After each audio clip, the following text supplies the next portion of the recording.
before. Thoughts on that as far as how that was shaken up with as far as the preseason picks?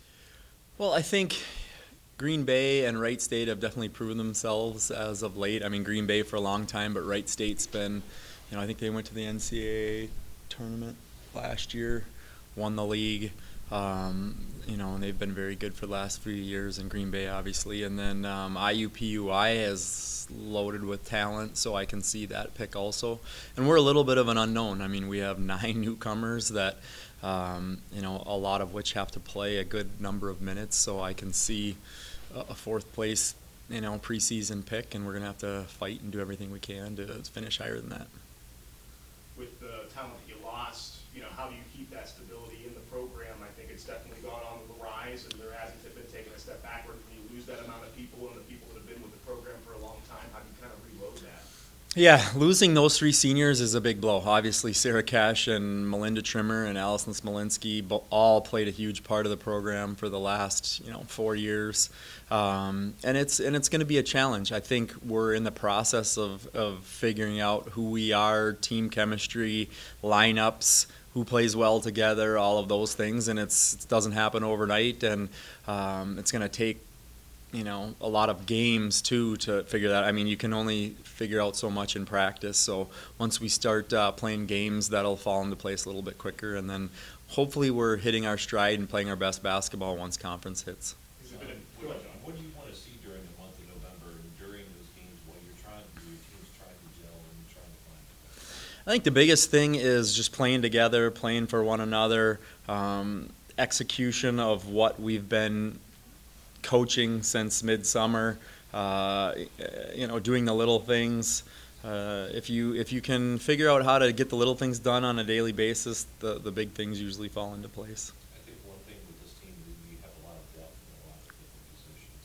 Can you speak on that? I think talking about Cash and Smolinski and Trimmer, we lost a really good top end of our team, but we didn't have a lot of depth last year. I think this year we have a lot more depth, and it's going to be interesting to see how that plays out throughout the year.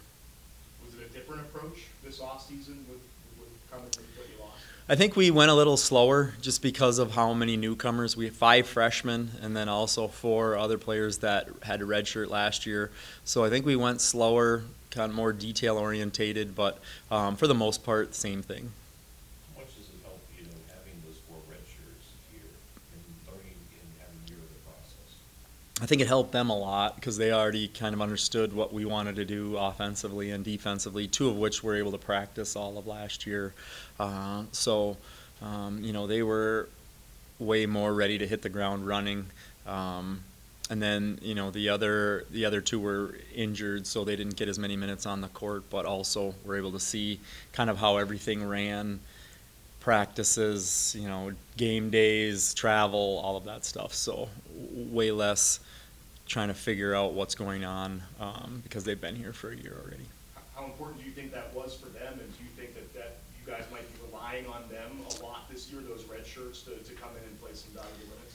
Definitely. All 4 that redshirted last year, have a chance to play considerable minutes. Actually, everyone does. And we're just kind of letting things play out. The ones that, are able to transition into the Division I college level and get things done the way we want it done are the ones that are going to earn the minutes, and the other ones will try to keep fighting for that.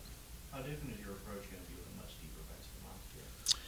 Well, again, it's just going to depend on how the players practice going into each game, and those are the ones that are going to get the nod early on in terms of starting or right off the bench, and then how they're playing will kind of depend how deep we go into the bench.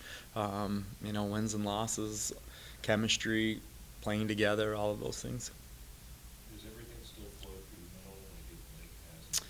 Yeah, we've been working on that a lot since summer. That hasn't changed a whole lot. Obviously, Mary Dunn, the only first team all conference last year. She's a senior, a captain, so we definitely want to put the ball in her hands a lot. But Emma Van Zanten, transfer from Western Michigan, who sat last year, she's been doing a great job as of late, and and Jen Wendler's a true freshman, and she's learning and trying to figure it all out. But we have 3 solid posts that we want to get the ball into their hands, and then again, the perimeter is very capable of playing off of them in terms of shooting the basketball on kickouts and penetrating and making decisions from there.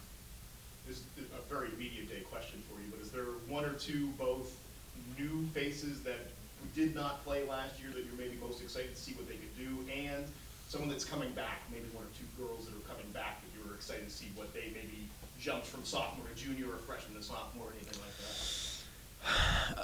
There are.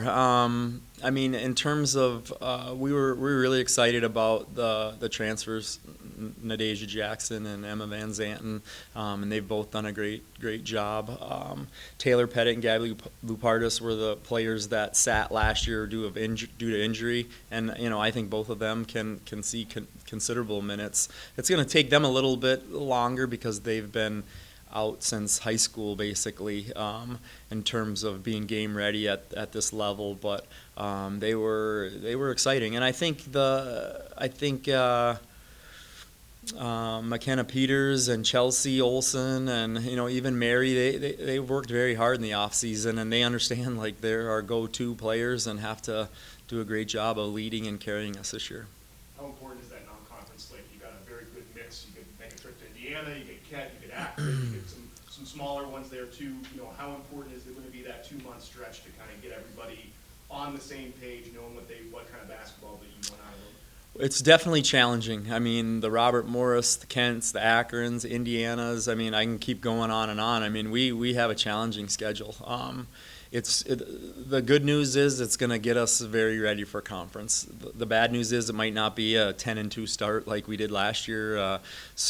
But I'm more worried about us coming together, how we need to in a timely fashion to get us ready for conference and hopefully make a run in the conference season.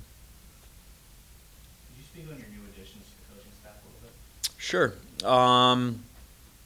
Well, Autumn Rademacher came from Arkansas State. She was also a head coach in our league at the University of Detroit. She has 23 years of Division I experience, so great addition, very experienced, knowledgeable coach.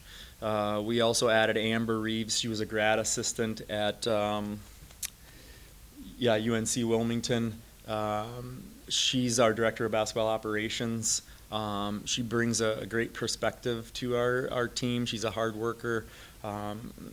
She hit the ground running. She already did a lot of what we needed her to do here at her previous school. And then Jason Pakanowski, who's our director of player development, he was the director of basketball operations for the men's program for 6 or 7 years. So literally he just came in and started working, and I didn't have to tell him a thing. So it was nice. We have a great, I couldn't be happier with the staff. They're doing an outstanding job, and looking forward to the season.